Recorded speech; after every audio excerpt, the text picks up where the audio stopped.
ની ઓળખ બન્યો છે, પરંતુ આ જ એસજી હાઈવે ગંભીર અકસ્માતોના બનાવ માટે પણ જાણીતો છે। શોર્ટકટ અથવા સમય બચાવવાની અનેક લોકોએ જીવ ગુમાવ્યા છે, તેમ છતાં પણ વાહન ચાલકોની શાન ઠેકાણે નથી આવી। ક્યાંક બેદરકારી તો ક્યાંક સમય બચાવવા કે શોર્ટકટ અપનાવવામાં પોતાની સાથે સાથે બીજાના જીવને પણ જોખમમાં મૂકી રહ્યા છે। સતત વાહનોની અવરજવર છતાં કેટલાક લોકો રોંગ સાઈડમાં વાહન ચલાવી રહ્યા છે। વાહન ચાલકોને સવાલ કરતા અવનવા બહાના પણ આપી રહ્યા છે। હું અહીંયા નવો છું, ખબર નહોતી, ઉતાવળમાં છું, ફરીને જવું ન પડે, કોઈ સોલ્યુશન નથી જેવા બહાના આપવામાં આવતા હોય છે। સિગ્નલ પર વાહન ચાલકોનો સમય ન બગડે તે માટે ઓવરબ્રિજ પણ બનાવવામાં આવ્યા છે। સાથે જ ઓવરબ્રિજની નીચેની તરફ જવા માટે કટ પણ આપવામાં આવ્યા છે। તેમ છતાં વાહન ચાલકો રોંગ સાઈડમાં વાહન ચલાવી રહ્યા છે। सर लेट हो रहा है, जाने दो। रॉन्ग साइड जा रहे हो ना, एक्सीडेंट हो जाएगा तो मैं ध्यान से जा रहा हूँ इसीलिए। और सोल्यूशन नहीं सर, कट आगे, और सोल्यूशन नहीं, कट आगे। रॉन्ग साइड नहीं जा रहा हूँ। मैं क्या उस तरफ जाना है। हाँ। मैं फर्स्ट राइडर हूँ यहाँ पे, अहमदाबाद में नया हूँ, तो मैं देख रहा हूँ कि उधर जाने का क्या स्कोप है। अच्छा। मैं रॉन्ग साइड में नहीं हूँ, मैं नया राइडर हूँ यहाँ पे। अहमदाबाद सिटी में मैं नया हूँ। अच्छा, बहुत सारे लोग यहाँ से रॉन्ग साइड जा रहे हैं, शॉर्टकट अपना रहे हैं, आपका नहीं, क्या कहना है?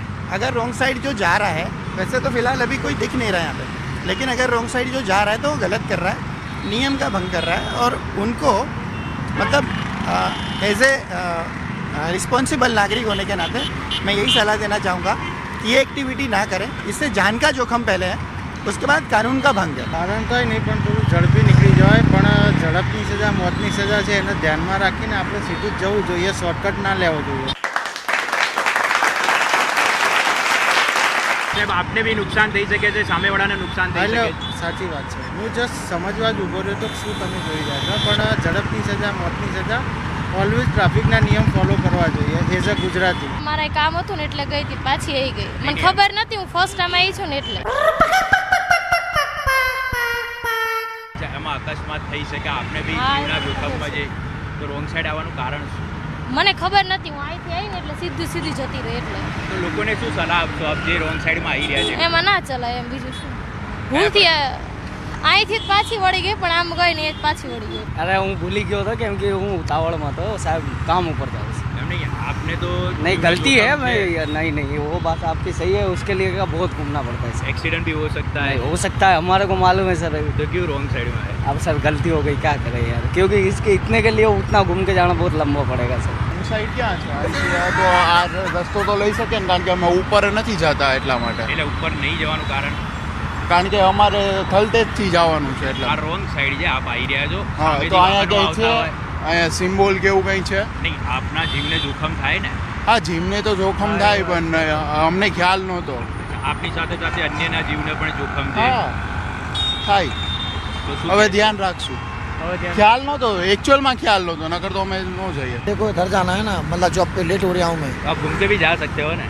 घूम के मतलब कहाँ से, आगे से? हाँ, मैं तो इधर के नया हूँ, मेरे को नॉलेज नहीं है, इस वजह से। ये पर आपको एक्सीडेंट हो सकता है ना, सामने वाले को भी नुकसान हो सकता है। अरे थोड़ी हल्की सी मिस्टेक हुई मेरी से, आई एम सॉरी वेरी। घूमना ना पड़े इसलिए आप यहाँ से आ गए। नहीं ऐसा कुछ नहीं है, इधर से टर्न होना है मेरे को। તો એસજી હાઈવે પર બનેલા ઓવરબ્રિજ ઉતરતા અનેક એવા રસ્તાઓ છે કે જ્યાં યુટર્ન લેવું જોખમી હોય છે, અને આ માટેના સાઇનબોર્ડ પણ વહીવટી તંત્ર દ્વારા લગાવવામાં આવ્યા છે। તેમ છતાં કેટલાક બેદરકાર વાહન ચાલકો રોંગ સાઈડમાં યુટર્ન લેતા કેમેરામાં કેદ થયા હતા। આવા વાહન ચાલકોને કારણે અકસ્માત સર્જાય છે અને ટ્રાફિકની સમસ્યા ઉદ્ભવે છે। આવા વાહન ચાલકો ટ્રાફિક નિયમનને લઈને ક્યારે સુધરશે તે એક સવાલ થઈ રહ્યો છે। ટ્રાફિકથી સતત ધમધમતા એસજી હાઈવે પર ટ્રાફિક નિયમનને લઈ પોલીસની કામગીરી સામે પણ સવાલ ઊભા થઈ રહ્યા છે। અમદાવાદનો એસજી હાઈવે પર અનેક ઓવરબ્રિજ બનાવવામાં આવ્યા છે કે જેથી કરીને વાહન ચાલકોએ ટ્રાફિકમાં પોતાનો સમય છે તે વ્યસ્ત ના કરવો પડે અને સમયનો બગાડ ન થાય તે માટે આ ઓવરબ્રિજ બનાવવામાં આવ્યા છે। લોકોની સુખાકારી માટે આ બનાવવામાં આવેલ ઓવરબ્રિજ છે તેનું લોકોને કોઈ ભાન જ ન હોય તે પ્રકારેનું દ્રશ્ય છે તે આપ જોઈ શકો છો।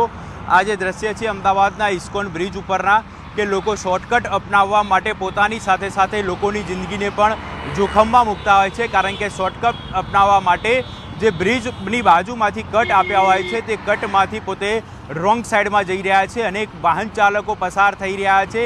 તેમ છતાં આપ જોઈ શકો છો આ જે કાર ચાલક છે તે પોતાનો તો જીવ જોખમમાં મૂકી રહ્યો છે, સાથે સાથે અન્ય જે વાહન ચાલકો છે તેમના પણ જીવ જોખમમાં મૂકી રહ્યો છે. માત્ર નજીવું અંતર ફેરવું પડે તે માટે આ જે તમામ વાહન ચાલકો છે તે શોર્ટકટ અપનાવતા હોય છે અને પરિણામે ક્યારેક મોટા ગંભીર અકસ્માતો પણ બનતા હોય છે. જો કે આ બાબતનું ભાન વાહન ચાલકોને ક્યારે થશે તે એક સૌથી મોટો સવાલ છે, કારણ કે અત્યાર સુધીમાં અનેક એવા દાખલારૂપ અકસ્માતો બન્યા છે. અનેક અકસ્માતોની અંદર નિર્દોષ વ્યક્તિઓએ જીવ ગુમાવવાનો વખત આવ્યો છે. તેમ છતાં આ વાહન ચાલકો છે તે સુધરવાનું નામ નથી લઈ રહ્યા. કેમેરામેન ખેંગા રાઠોડ સાથે ઋત્વિજ સોની, ન્યૂઝ 18 ગુજરાતી, અમદાવાદ. મહીસાગરના કડાણામાં નાયબ મામલતદારે અડધા દિવસમાં જ 357 જાતિના દાખલા ઇસ્યુ કરી દીધા અને 2023માં મુખ્ય મામલતદાર રજા પર ગયા અને નાયબ મામલતદારે કાંડ કરી નાખ્યો. રજાનો લાભ ઉઠાવી અનુસૂચિત જનજાતિના 357 દાખલા અડધા દિવસમાં જ ઇસ્યુ કરી દીધા. તો કારસ્તાનની જાણ થતાં જ સત્તાનો દુરુપયોગ કરનાર નાયબ મામલતદાર જે પંડ્યાને ફરજ મોકૂફ કરવામાં આવ્યા છે. જિલ્લા વહીવટીતંત્ર દ્વારા પોલીસ ફરિયાદ બાદ નાયબ મામલતદારની ધરપકડ કરવામાં આવી છે. હવે ઇસ્યુ કરેલા જાતિના દાખલાને રદ કરવાની કાર્યવાહી પણ હાથ ધરવામાં આવી છે. તો નાયબ મામલતદારની ધરપકડ કરવામાં આવી છે અને તે અંગે હવે વધુ તપાસ હાથ ધરવામાં આવી રહી છે. સંવાદદાતા મિતેશ અમારી સાથે જોડાઈ ગયા છે. મિતેશ, નાયબ મામલતદાર દ્વારા જે જાતિના દાખલા હતા તે કાઢવામાં આવ્યા છે, હવે તે અંગે શું કાર્યવાહી હાથ ધરવામાં આવી રહી છે? જી બિલકુલ થી લુમના જો વાત કરવામાં આવે તો 2023ની અંદર મામલતદાર જે પંડ્યા દીવડા મામલતદાર કડાણા ખાતે નોકરી કરતા હતા. તે સમયે તેમને 357 જેટલા દાખલા ઇસ્યુ કર્યા હતા.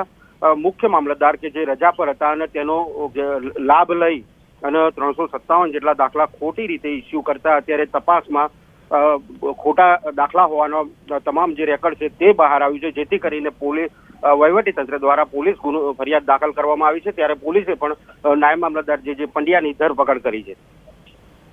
મિતેશ, જે દાખલાઓ કાઢવામાં આવ્યા છે લગભગ 357 જેટલા દાખલાઓ કાઢવામાં આવ્યા છે, હવે તેનું શું કરવામાં આવશે? જી બિલકુલથી જો વાત કરવામાં આવે તો મુખ્ય મામલતદાર છેલ્લા 2 કે 3 દિવસની રજા પર હતા. ત્યારે જે મામલતદાર પંડ્યા છે તેને ચાર્જ સોંપવામાં આવ્યો હતો ને તેના દ્વારા 357 કહી શકાય કે કડાણા તાલુકાના અલગ અલગ વિસ્તારના 357 જેટલા જાતિના દાખલા સત્તાનો દુરુપયોગ કરી અને કાઢવામાં આવ્યા છે. પરંતુ આ દાખલા પાછળ કાઢવા પાછળનો હેતુ શું છે તે હજુ જાણી શકાયું નથી, પરંતુ પોલીસ તપાસમાં બહાર આવશે. ત્યારે આ 2023માં કાઢેલા દાખલા અત્યારે તપાસની અંદર ખોટા હોવાનું બહાર આવ્યું છે અને પોલીસ ગુનો પણ દાખલ કરવામાં આવ્યો છે અને પોલીસે પણ જે પંડ્યા